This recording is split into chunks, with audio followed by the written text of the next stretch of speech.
Hello there. Just a quick disclaimer. I've never ranted before and probably never will. Um, yeah, okay, so let's begin.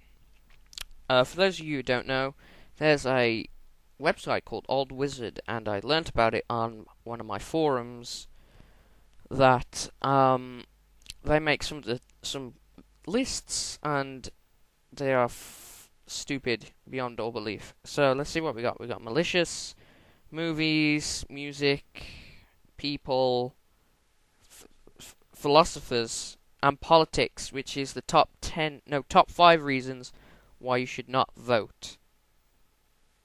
Okay, top 5 web browsers, and their television lists consist of the 80s and whatever.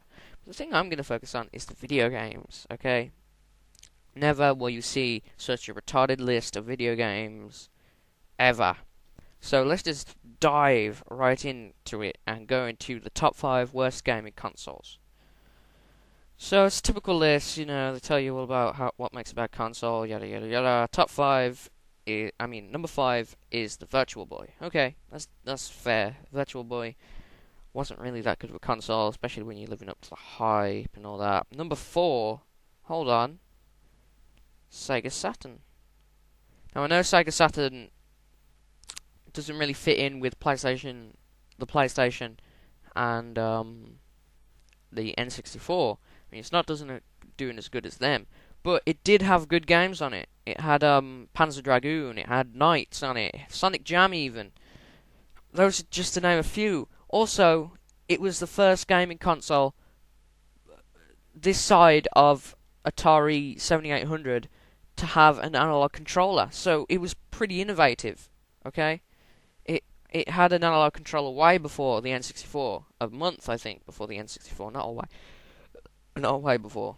So let's just move on. Number 3, hold on, it's Dreamcast. Now, Dreamcast I believe to be one of the greatest consoles in the world. No, ever. It's one of the greatest gaming consoles ever. And the Dreamcast is basically a checklist. This is what you need to do to make a good gaming console. Okay, you need to have analog controlling. You need to have 4 control ports. It needs to run on discs, and it also had online play way before Xbox Live. It had SegaNet way before Xbox Live, where players could play together from other sides of the world. So how can that be bad? Sure, some of the games, but thing you got to remember is there were so many other good games on there. There was Sonic Adventure, there was Sonic Adventure 2, you had Toy Commander, you had Shenmue,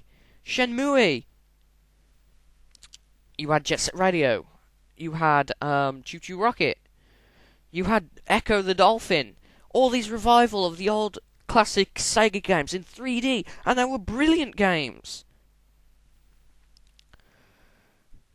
And I think that some of the graphics rivaled that of a PlayStation 2, early PlayStation 2 games. Okay, so don't take me up on that.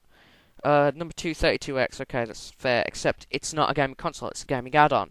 So it's the Mega CD, or Sega CD if you're American. Those aren't gaming consoles, they're gaming add-ons, okay? And number 1, oh, we just bit into the turd sandwich right here. Number 1, Sega Genesis or Sega Mega Drive. Okay. Oh my god. I'm just going to stop this. I'm going to start this as a new rant. Okay.